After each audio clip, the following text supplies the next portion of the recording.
parabenizar a igreja. Acabou o som, deu todo o barulho que deu, a igreja continuou louvando.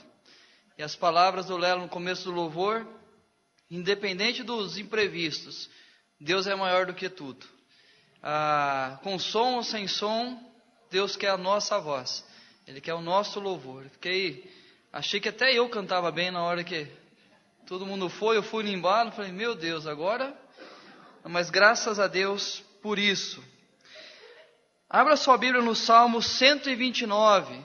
Salmo 129. Um cântico de romagem. É o texto da nossa meditação nessa noite.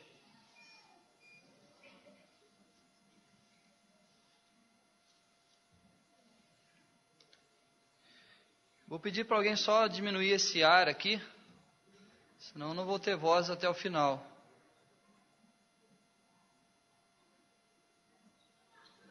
Aí. Salmo 129. Muitas vezes me angustiaram desde a mocidade. Israel que o diga. Desde a minha mocidade me angustiaram, todavia não prevaleceram contra mim. Sobre o meu dorso lavraram os aradores, nele abriram longos sulcos. Mas o Senhor é justo, cortou as cordas dos ímpios. Sejam envergonhados e repelidos todos os que aborrecem a Sião. Seja como a erva dos telhados, que seca antes de florescer, com a qual não enche a mão o ceifeiro, nem os braços o que ata os feixes. E também os que passam não dizem, a bênção do Senhor seja convosco. Nós vos abençoamos em nome do Senhor. Vamos ter mais um tempo de oração, pedindo a Deus que ministre ao nosso coração a sua palavra, que seja um tempo de edificação na nossa vida e que seja um tempo de investimento do Senhor na vida de cada um de nós.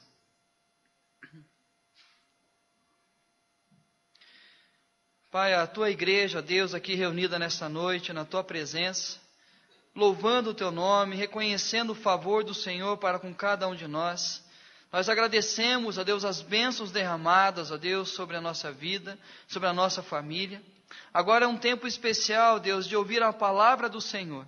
Que o Senhor leve cativo o nosso coração, os nossos pensamentos, e que o teu Santo Espírito ilumine a cada um de nós, me capacitando a falar da tua palavra, e capacitando a cada um de nós a ouvirmos a palavra do Senhor, para que esta palavra, Deus, gere vida em cada um, edifique, a Deus, em nós a tua vontade, construa em nós, ó Deus, o teu querer, e assim, ó Deus, que esta palavra venha gerar realmente atitudes novas em cada um de nós, para louvor da tua glória. Faz isso, ó Deus, em nome do Senhor Jesus, e para a glória do Senhor. Amém. Queridos, essa semana eu comecei a levantar alguns questionamentos, a repensar algumas coisas, ver como a ordem das coisas tem acontecido, e veio à mente aquela velha propaganda, se o biscoito vendia mais porque era fresquinho, ou era fresquinho porque vendia mais. E aí eu comecei a avaliar algumas realidades na vida, observando as pessoas ao redor, as pessoas que eu encontrava no supermercado, na praça, na porta das escolas, e eu fiz alguns questionamentos. Eu quero que vocês me ajudem, ou pelo menos saiam com as mesmas dúvidas que eu. Os pais não educam seus filhos, ou os filhos não honram mais os seus pais? Somos ansiosos porque precisamos de dinheiro, ou precisamos de dinheiro porque somos ansiosos? A perseguição deixou de existir quanto à nossa fé, ou cedemos diante das perseguições? Deus não fala mais, ou deixamos de ouvir a voz de Deus? A igreja perdeu a sua importância, ou deixamos de nos importar com a igreja? A sociedade perdeu seus valores, ou os valores levou a sociedade à perdição? A família não tem mais esperança, ou perdemos a esperança em relação à família? Foram questionamentos que ao longo dessa semana incomodaram o meu coração. de saber qual é a ordem dessas coisas. Aonde começou tudo isso que nós estamos vendo ao nosso redor. Aonde que nós estamos chegando e como tudo isso se deu início. E o meu maior medo é onde nós iremos chegar com tudo isso. Esse salmo que nós lemos, ele está inserido num contexto um pouco maior dos salmos, aonde são chamados de salmos de romagem, cânticos de romagem, aonde o povo saía das suas cidades, iam até Jerusalém, cantando esses salmos, para ali poder louvar ao Senhor, poder adorar ao Senhor, poder fazer o sacrifício diante do Senhor no templo. Então eles subiam no templo cantando esses cânticos. Mas o que me chama a atenção é que nos salmos anteriores a esse, nos salmos ainda de romagem, ele fala de bênção de Deus, ele fala da presença de Deus, ele fala de lares edificados, de lares que a presença de Deus estava presente, aonde os filhos se sentavam à mesa, aonde a mulher era frutífera dentro de casa. Ele fala de bênçãos pela presença de Deus. Mas chega no Salmo 129, ele faz uma quebra. Ele começa a falar agora de aflição. Ele começa a falar de perseguição, de sofrimento, de angústia. Se você ler os salmos anteriores, por exemplo, o Salmo 127 diz: feliz o homem que enche deles a sua aljava. Ele diz: o Senhor edificar a casa. Bem-aventurado aquele que teme ao Senhor. Ele fala de bem-aventuranças para aqueles que servem a Deus. Ele fala que aqueles que procuram andar com Deus serão bem-sucedidos, terão na sua casa a presença de Deus e, consequentemente, as bênçãos de Deus. Mas chega no Salmo 129, ele não fala mais das bênçãos de servir a Deus, mas ele fala da aflição daquele que procura viver segundo a palavra de Deus. Ele fala literalmente daqueles que vivem a angústia porque se dispuseram a fazer a vontade do Senhor. Spurgeon diz o seguinte acerca desse salmo: é um hino com um misto de tristeza e determinação. Spurgeon então define esse salmo como uma mistura de sentimentos, aonde existe a tristeza por parte daqueles que servem a Deus, mas no mesmo contexto ele fala de determinação daqueles que conhecem a Deus e querem andar na sua presença. E ele define o esboço da seguinte maneira: no versículo 1 ao versículo 3, o poeta canta as aflições de Israel, aonde ele descreve exatamente o sofrimento daquele povo. No versículo 5 ao 8, ele fala da condição não abençoada dos que não temem ao Senhor. Então ele fala da aflição daqueles que amam a Deus, e no final ele fala que aqueles que não amam a Deus não são abençoados. Às vezes nós lemos o texto bíblico isolando algumas partes e achamos então que o versículo aí final, o versículo 8, é uma palavra de abençoadora, uma palavra que vai abençoar alguém. Mas na verdade essa palavra que está dizendo aí, e também os que passam não dizem: a bênção do Senhor seja convosco. Ele está dizendo, quando aqueles que não temem a Deus, as pessoas passam próximo a eles e dizem: a bênção de Deus não esteja sobre vocês, que a terra de vocês não venha frutificar, que os projetos de vocês não venham se concretizar. Então ele começa o salmo dizendo que aqueles que buscam a Deus têm momentos de aflição, e aqueles que perseguem, que rejeitam a Deus, eles serão punidos por isso. Mas olha o que diz o versículo 4. Mas o Senhor é justo, cortou as cordas dos inimigos. Ele fala no meio desse salmo, o mover de Deus salvando aqueles que desejam buscar a sua presença. E aí quando nós olhamos a questão da aflição, esse salmo traz algumas realidades. A primeira realidade é que a aflição pode alcançar a qualquer um de nós. A aflição está à porta da nossa casa todo o tempo.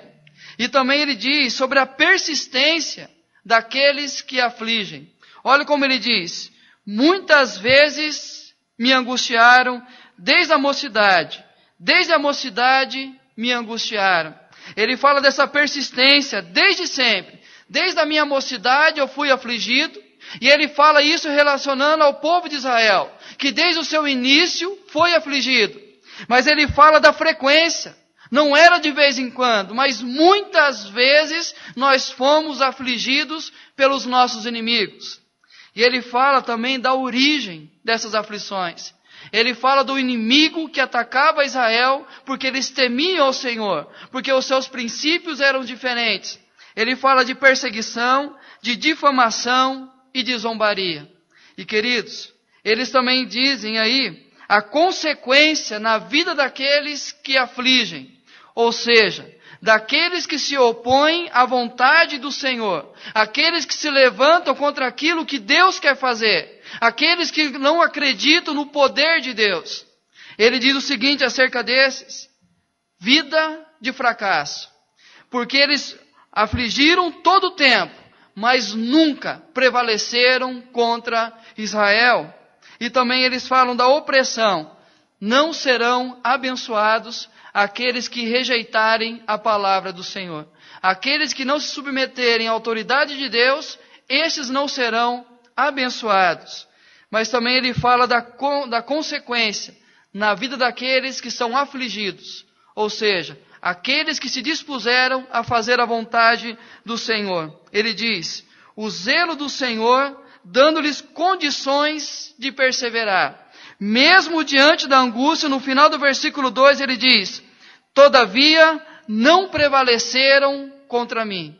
Mesmo com a aflição, mesmo com todo o tempo eles angustiando aquele povo, eles não prevaleceram, porque o Senhor guardou aqueles que o buscavam. Aqueles questionamentos do início nos trazem também aflição, nos dá medo em relação ao que nos espera no futuro.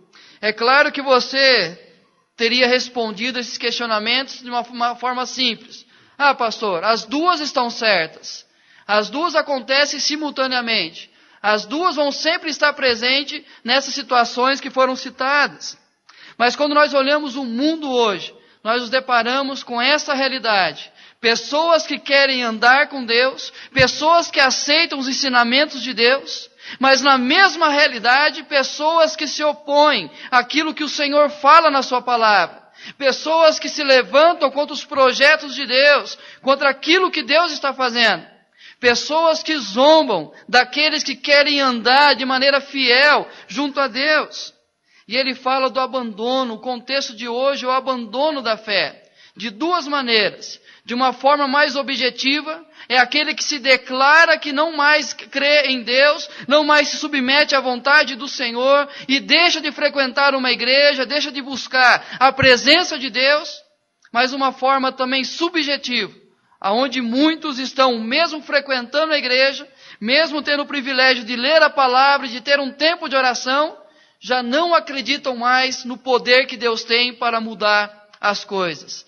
E aí então nós encontramos dois grupos de pessoas.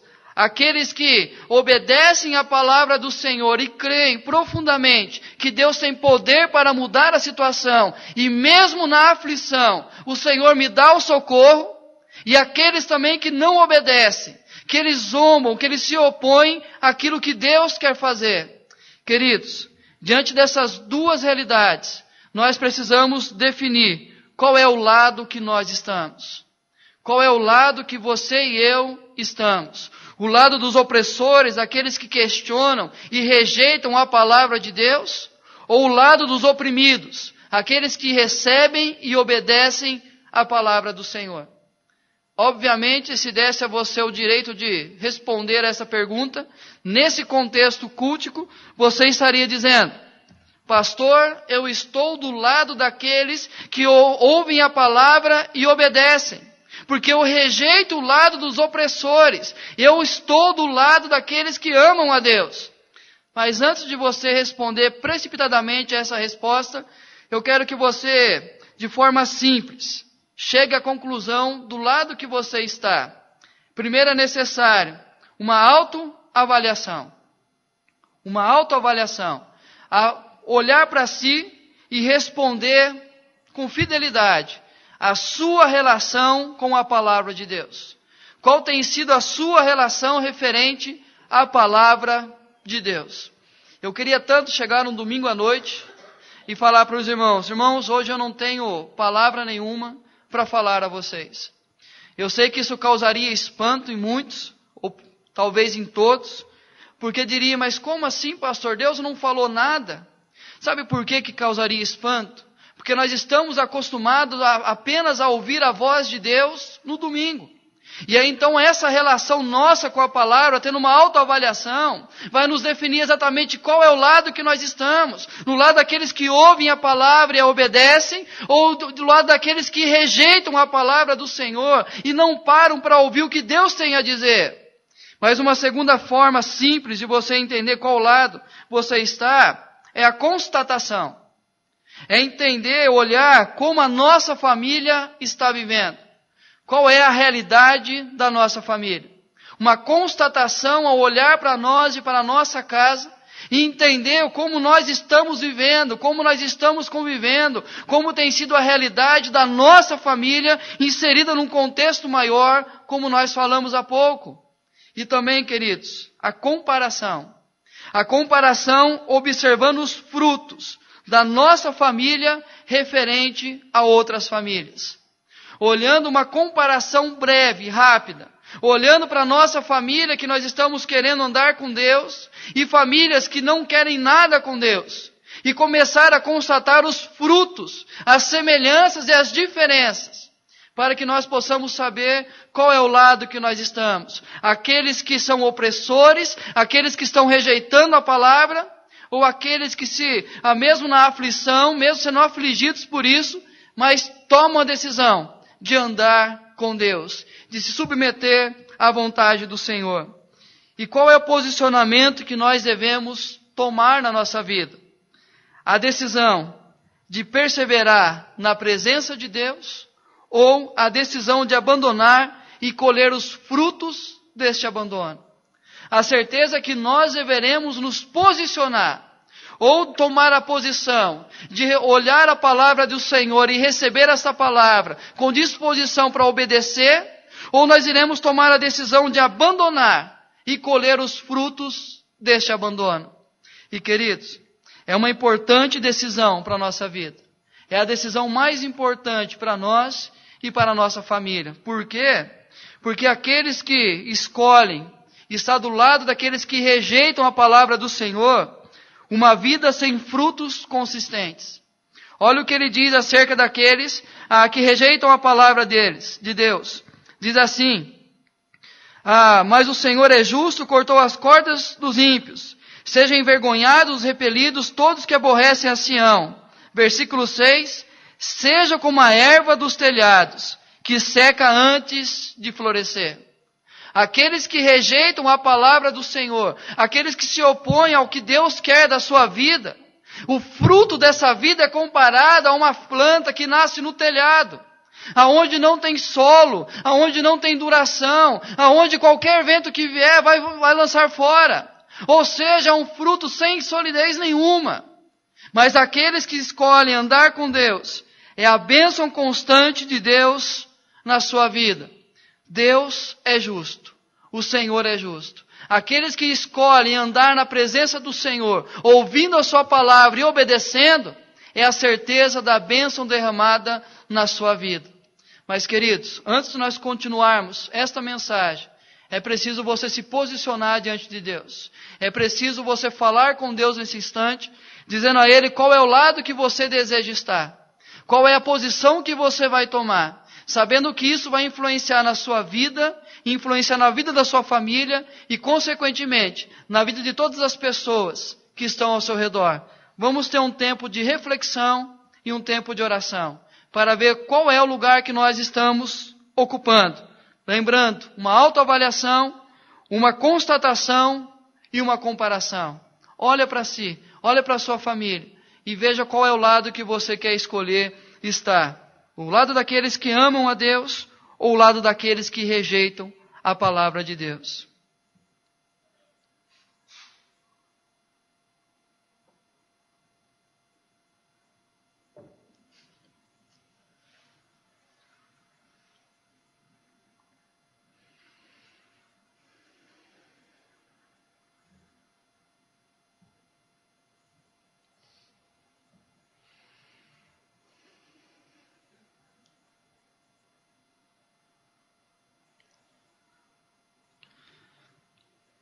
Pai, há muito tempo atrás, o servo do Senhor, a Deus, Josué, chega diante do povo, diante da nação de Israel, um povo que ouvia a palavra do Senhor, um povo que era o povo da palavra do Senhor. E, ó Deus, por consequência, Deus, da vida, das transições que eles tinham o tempo todo, de lugares e lugares, eles acabavam, ó Deus, se contaminando, ó Deus, com o pecado daqueles outros povos. E assim, ó Deus, por tantas vezes rejeitavam o Senhor, a presença do Senhor, o ensino do Senhor, ó Pai.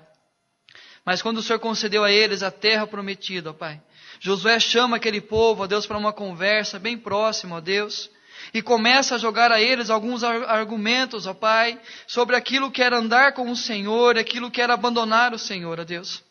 E lança o desafio a eles de tomarem um posicionamento diante do Senhor, de servir ao Senhor, ó Pai, Criador de todas as coisas, o Senhor que era o Senhor daquele povo, que guiou aquele povo, que abençoou aquele povo, ou continuar andando atrás dos falsos deuses, ó Deus. E assim Josué toma uma posição diante daquele povo e diante do Senhor, dizendo que ele e a sua casa serviriam ao Senhor, ó Pai. E assim também, ó Deus, o povo toma essa decisão. E ali eles renovam uma aliança com o Senhor, levantando um altar que simbolizaria exatamente essa aliança, para que em todo o tempo estivesse à frente deles, ó Deus, essa decisão, que eles decidiram andar com o Senhor e estar na presença do Senhor, ó Pai. E hoje cabe a nós, ó Pai, essa decisão, de estarmos, ó Deus, tomando, ó Deus, posição, de estarmos juntos com o Senhor, andarmos com o Senhor, nos comprometermos com a palavra do Senhor, com a obra do Senhor, com a igreja do Senhor, ó Pai, para que, ó Deus, nós e a nossa casa sirvamos ao Senhor de todo o nosso coração. Mas também, ó Deus, há possibilidade, ainda nessa noite, de muitas pessoas tomarem a posição de estar longe do Senhor, de não obedecerem à palavra do Senhor, ó Pai. E nós sabemos, ó Deus, a consequência dessas atitudes, dessas escolhas nossas. A nossa oração nessa noite, ó Deus, em nome do Senhor Jesus, é que todos nós nos posicionemos diante do Senhor, decidindo andar com o Senhor, ó Deus, permanecer na presença do Senhor. Porque nós lemos a Tua palavra e sabemos qual é o fruto que irá colher aquele que escolher estar na Tua presença. E o fruto que irá colher, ó Deus, aquele que decidir não estar na Tua presença, ó Pai. E nós queremos, ó Deus, um lar abençoado. Nós queremos um lar edificado. Nós queremos um lar suprido, ó Pai. Nós queremos, ó Deus, a presença do Senhor na nossa vida. E assim nós nos posicionamos. Que o Senhor toque no coração de cada um aqui nessa noite. Daqueles que nos acompanham pela internet. Para que também tenham consciência da responsabilidade de se posicionar do lado do Senhor, ó Pai. Por amor do Teu nome, em nome do Senhor Jesus. Amém, Senhor. Queridos, eu creio que Deus toca no coração de cada um de nós e nos ensina qual é o lado que nós devemos estar e nos posicionar exatamente do lado de Deus, obedecendo aquilo que Ele diz, porque a palavra dEle nos afirma que a vontade do Senhor é boa, perfeita e agradável a cada um de nós. Mas quando nós nos posicionamos, nós temos que lembrar o que Ele está dizendo, que desde a mocidade o angustiaram, desde a mocidade houve perseguição, desde o início teve ali, todo o tempo, pessoas tentando fazer desistir de buscar a presença do Senhor, mas Ele deixa claro que Ele tomou essa posição e nada prevaleceu contra Ele. Então, quando nós tomamos essa decisão, nós precisamos saber algumas coisas. Primeiro, o que pode nos levar a desistir dessa posição que nós tomamos? O que pode nos levar a fraquejar nessa posição que você e eu escolhemos de andar com Deus? Pelo menos 3 realidades. A primeira delas é a forma que se opõe à nossa fé. É interessante o que ele diz aqui, que eles lavraram os aradores, o dorso deles, foi passado um arado sobre as costas daquelas pessoas. Ele está declarando com isso que é uma profunda ferida que é feita, porque o inimigo não vem com carinho, o inimigo vem para destruir, para matar, para roubar.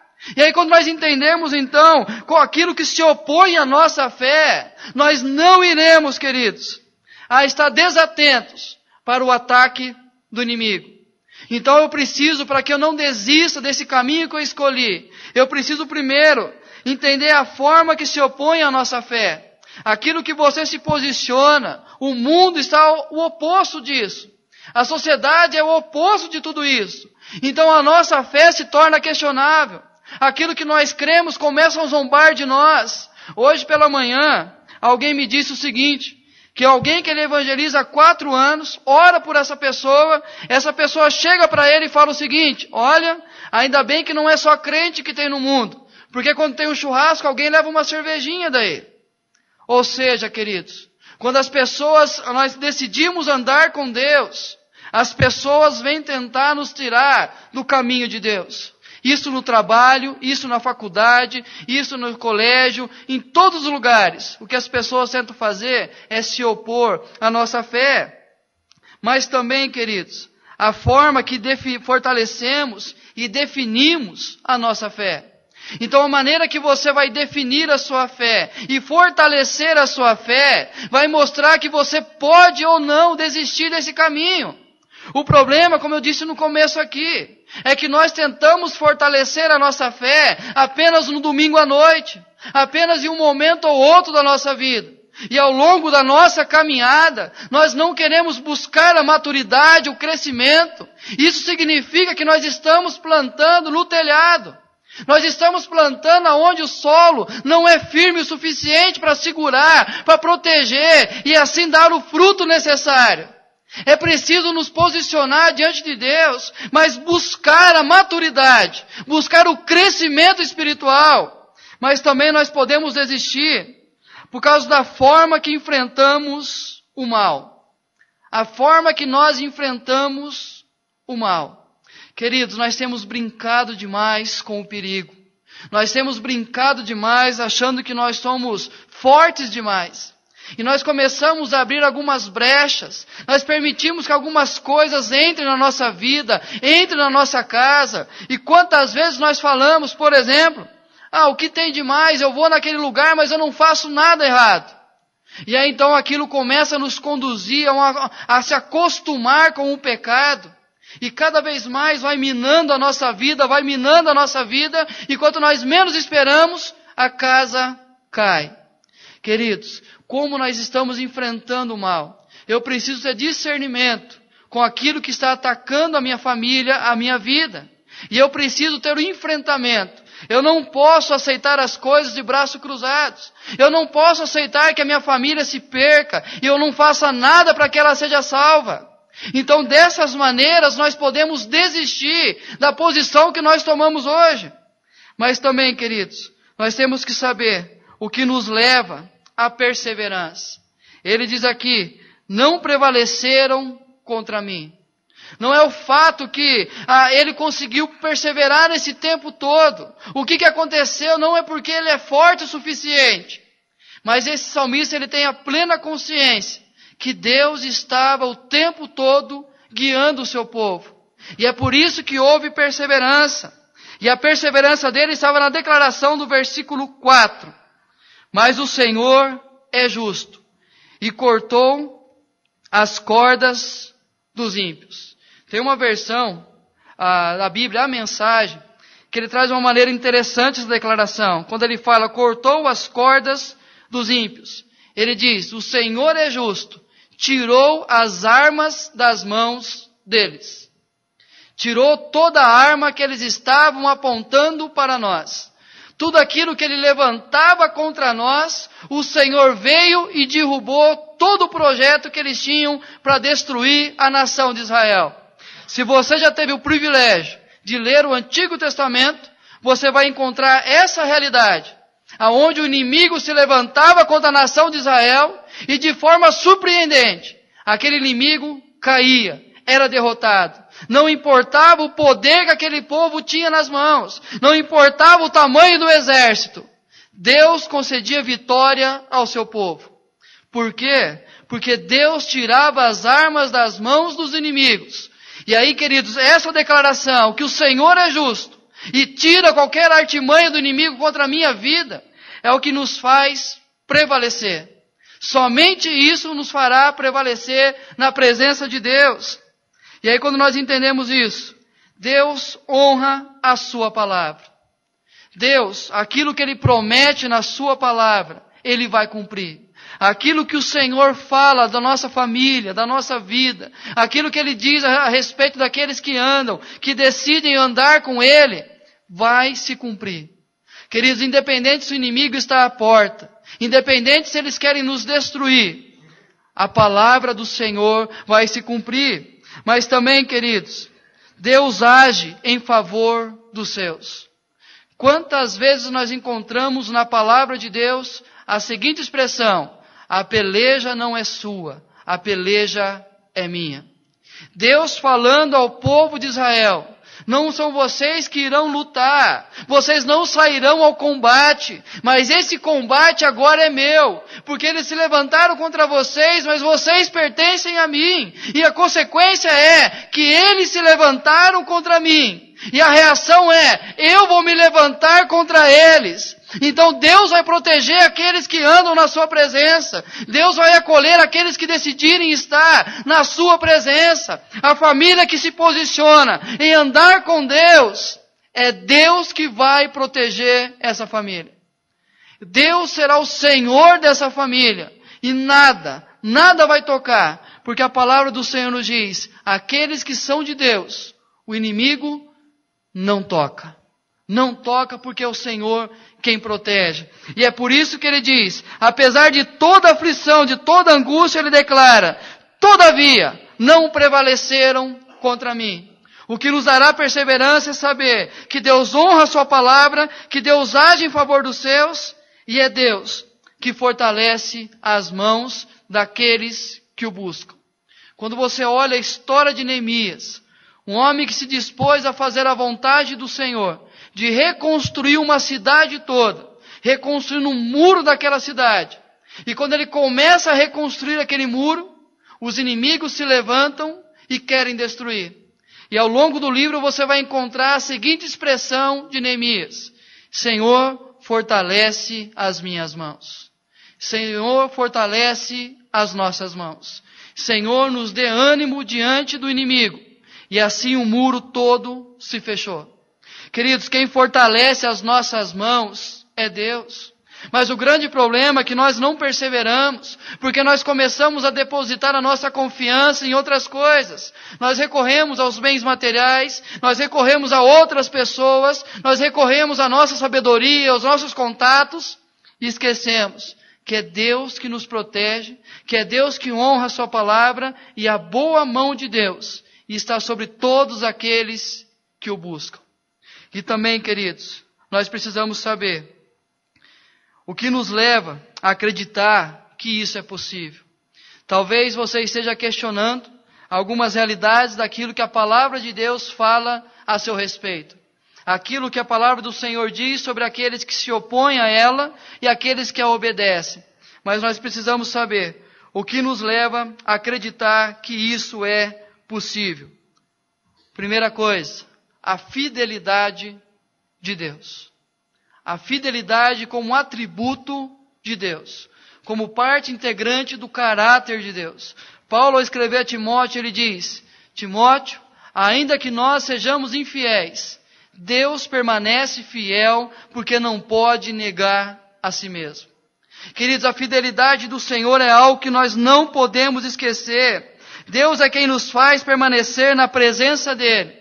Não pense que você tem poder para permanecer na presença de Deus, porque o tempo todo, quando eu falei aqui dos dois lados, e você refletir sobre qual lado você está, eu tenho certeza que muitos questionaram qual é o lado que está. Porque nós tantas vezes pensamos na nossa vida, e começamos a recordar os nossos pecados, as nossas fraquezas, ou como a nossa família tem andado. Nós corremos o risco de chegar à conclusão que nós estamos longe da presença de Deus. Mas, queridos, a fidelidade do Senhor não permitirá que aqueles que se aproximaram, aqueles que por Ele foram acolhidos em Cristo Jesus, Ele não permitirá que se afastem. Isso é uma das principais doutrinas da nossa igreja. A perseverança dos santos. O que muitas vezes é mal interpretado.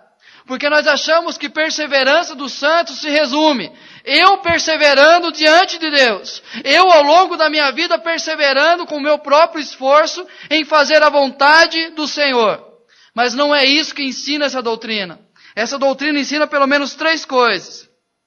Deus segura na mão do seu eleito. É Deus segurando na mão daqueles que Ele resgatou, daqueles que Ele salvou. É Deus segurando a nossa mão dizendo que não desiste de nós. É Deus comprovando que Ele nos escolheu para Ele. E nada vai nos tirar da presença dEle. Não é altura, não é profundidade, não é morte, não é vida. Nada vai nos separar. Porque tem a segunda realidade, que o nosso amor está firmado em Cristo Jesus. Não somos nós que escolhemos permanecer, perseverar a vida toda. Mas o que nos mantém na presença de Deus é o amor de Deus que está em Cristo Jesus. O que Ele fez por nós naquela cruz, valeu de uma vez por todas, para que você e eu fôssemos comprados por um alto preço. E ninguém, nada, nenhuma circunstância, situação, pessoa, nada, pode nos tirar da presença de Deus. Queridos, aqueles que tomaram a posição de andar com Ele, nós temos a plena certeza que isso se torna possível estar na presença e permanecer na presença, porque Deus é fiel. E você tem histórias, momentos da sua vida, que você esfriou na fé, que você muitas vezes abandonou aquilo que você acreditava, mas hoje você está aqui de novo. E Deus mostra mais uma vez que a fidelidade dEle aproximou você da presença dEle. Queridos, nós temos que entender, algumas coisas podem nos levar à desistência. Nós temos que entender o que nos leva à perseverança. Mas nós temos que compreender que isso só é possível por causa da fidelidade do Senhor. Mas também é preciso saber os frutos na vida de quem serve a Deus. Os frutos daqueles que servem a Deus. Os frutos daqueles que não servem a Deus, nós sabemos quais são, que ele destaca no texto. Sejam envergonhados e repelidos, todos os que aborrecem a Sião, sejam como a erva dos telhados que seca antes de florescer, com a qual não enche a mão o ceifeiro, nem os braços o que ata os feixes. E também os que passam não irão dizer a eles: a bênção do Senhor seja convosco. Nós vos abençoamos em nome do Senhor. Os frutos de quem não serve a Deus, é claro nesse texto. Basta você entender o versículo 8.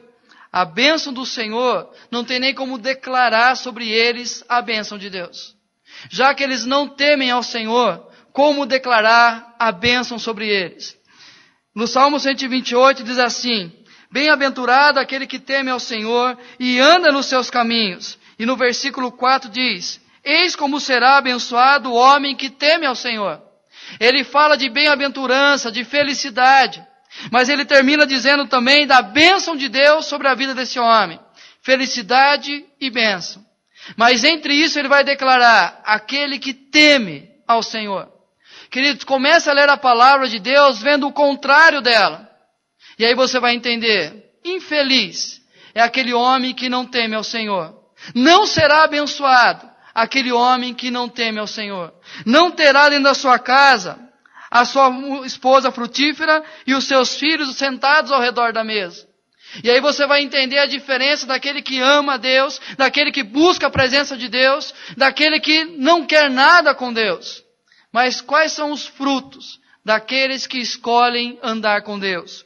O primeiro fruto: Deus se torna o centro da sua vida. Deus se torna o centro da sua vida.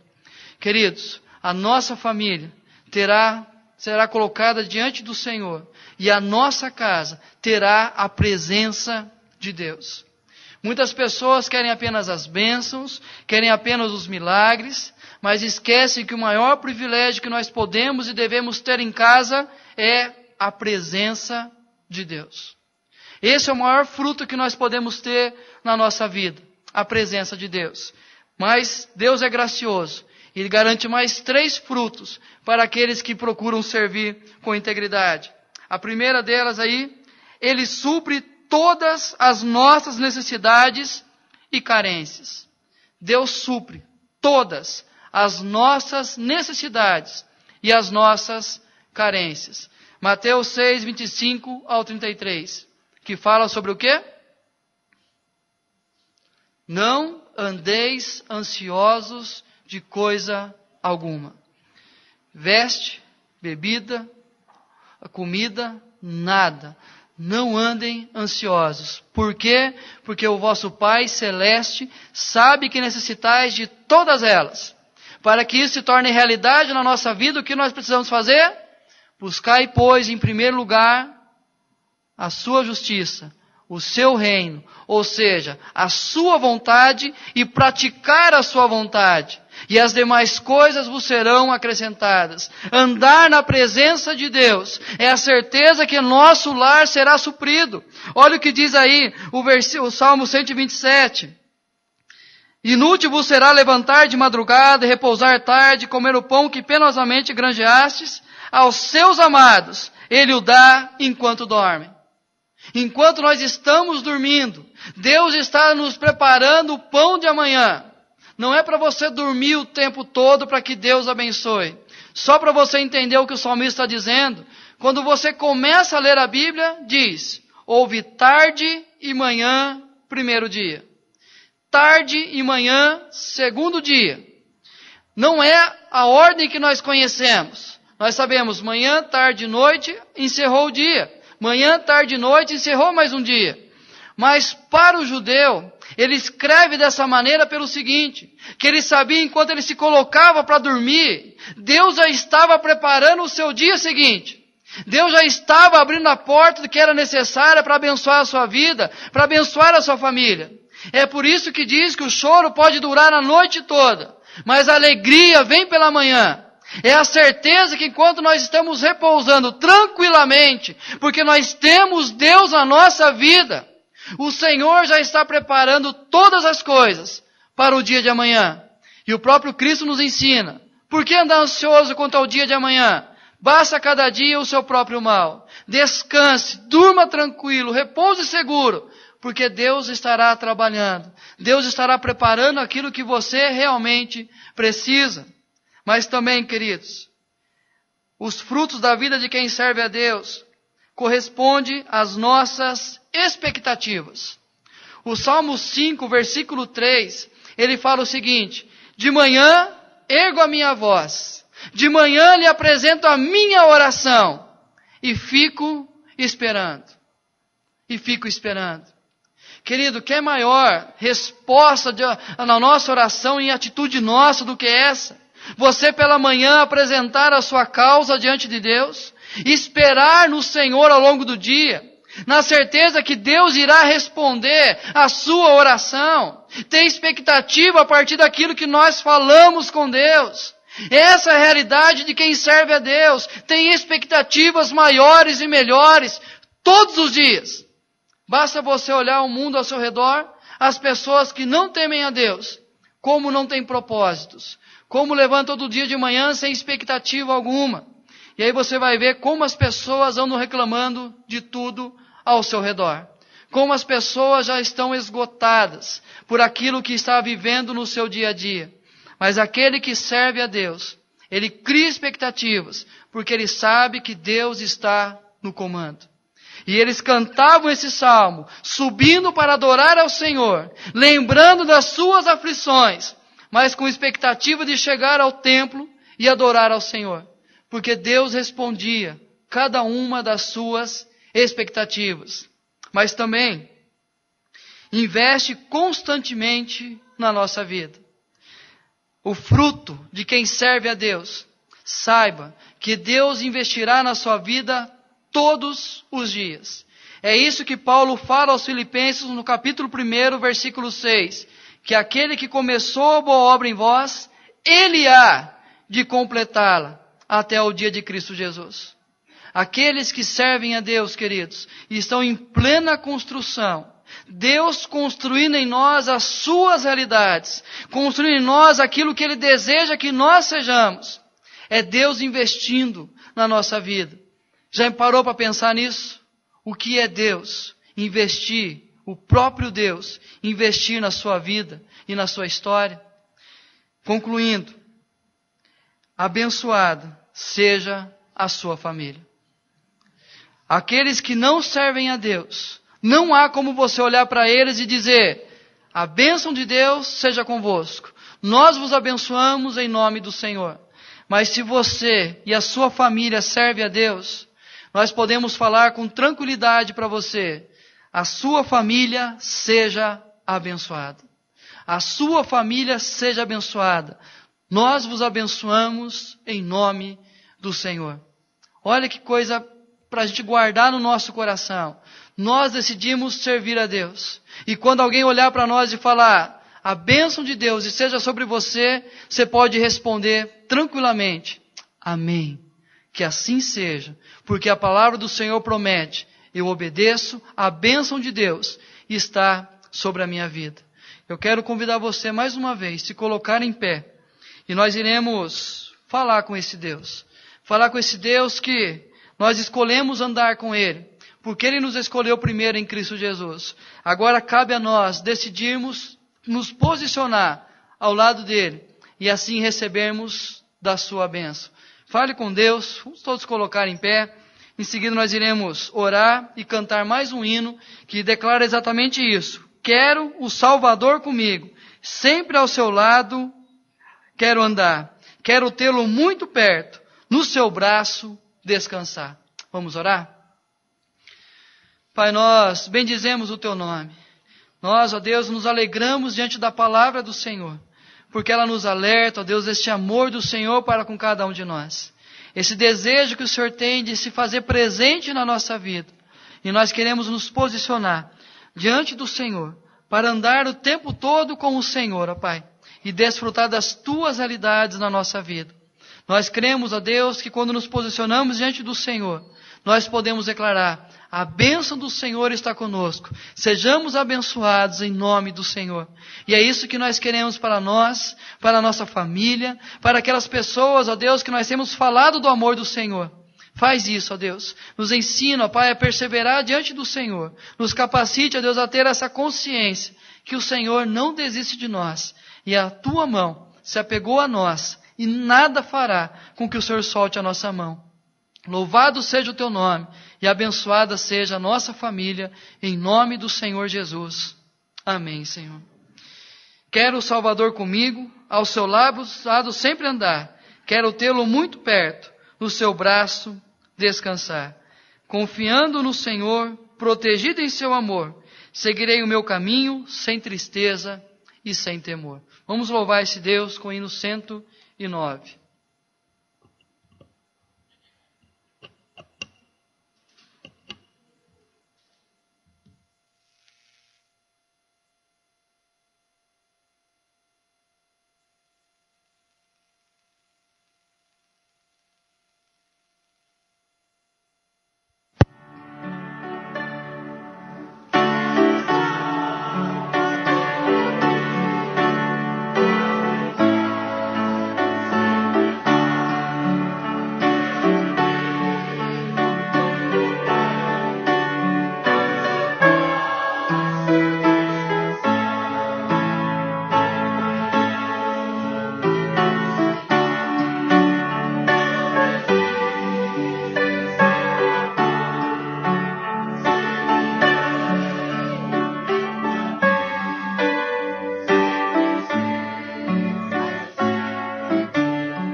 irmãos